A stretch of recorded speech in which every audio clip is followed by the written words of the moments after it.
Hi everyone, this is me doctor Ayana. അപ്പോൾ നമുക്ക് ഇന്ന് ബാക്കി കാര്യങ്ങളിലേക്ക് കിടക്കാം. അതിന് മുമ്പായിട്ട് ഇതിൻ്റെ ഫസ്റ്റ് പാർട്ട് ആരെങ്കിലും കാണുന്നുണ്ടെങ്കിൽ വേഗം അത് പോയി കണ്ടിട്ട് വേണം ഇത് കാണാൻ കേട്ടോ. ഓക്കെ, അപ്പോൾ next upper and lower teeth അല്ലെങ്കിൽ മുകളിലത്തെയും താഴത്തെയും പല്ലുകൾ എങ്ങനെയാണ് ക്ലോസ് ചെയ്യുന്നത്, അല്ലെങ്കിൽ എന്തെങ്കിലും നിരക്കെട്ടിയ പല്ലുകൾ ഉണ്ടോ എന്നൊക്കെ നമ്മൾ പരിശോധിക്കും. ഇതിൻ്റെ ബേസിലാണ് നമ്മൾ പല്ലിൽ കമ്പിയിടണോ അല്ലെങ്കിൽ എന്തെങ്കിലും ഓർത്തോഡോണ്ടിക് കറക്ഷൻ വേണോ എന്ന് നിഗമനം ചെയ്തെടുക്കുന്നത്. പിന്നീടാണ് oral tissue examination.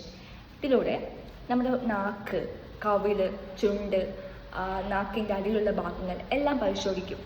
Ulcers, white patches അതായത് വെള്ളപ്പാണ്ടുകൾ, പിന്നെ early signs of oral cancers ഇവയൊക്കെ കണ്ടെത്താൻ നമുക്ക് സഹായിക്കും.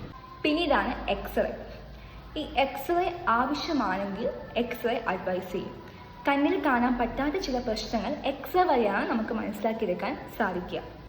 ഉദാഹരണം പറയുകയാണെങ്കിൽ വലിയ വലിയ കേടുകൾ അത് വേര് വരെ എത്തിയോ, പിന്നെ മൂന്നാമത്തെ അണപ്പല്ല് കറക്റ്റ് അലൈൻമെൻറ്റിലാണോ നിൽക്കുന്നത്, ബോണിൻ്റെ ഹെൽത്ത്, ഇതൊക്കെ നമുക്ക് എക്സ്റേയിലൂടെ നമുക്ക് മനസ്സിലാക്കിയെടുക്കാൻ സാധിക്കും. പിന്നീട് ആവശ്യമാണെങ്കിൽ പേഷ്യൻറ്റിന് ബ്രഷിംഗ് മെത്തേഡ്, ഫ്ലോസിങ് ഇവയെല്ലാം പഠിപ്പിച്ചു കൊടുക്കും. അപ്പോൾ ഇതൊക്കെയാണ് ബേസിക് ആയിട്ട് ഡെൻ്റൽ ചെക്കപ്പ് നടക്കുന്ന കാര്യങ്ങൾ. ഇതിലെന്തെങ്കിലും സംശയങ്ങളോ കാര്യങ്ങളോ ഉണ്ടെങ്കിൽ നിങ്ങൾക്ക് കമൻറ്റ് സെക്ഷനിൽ പറയാവുന്നതാണ്. പെയിൻ വന്നതിന് ശേഷമല്ല, അതിന് മുമ്പാണ് ഡെൻ്റൽ ചെക്കപ്പ് ചെയ്യേണ്ടത്. Thank you.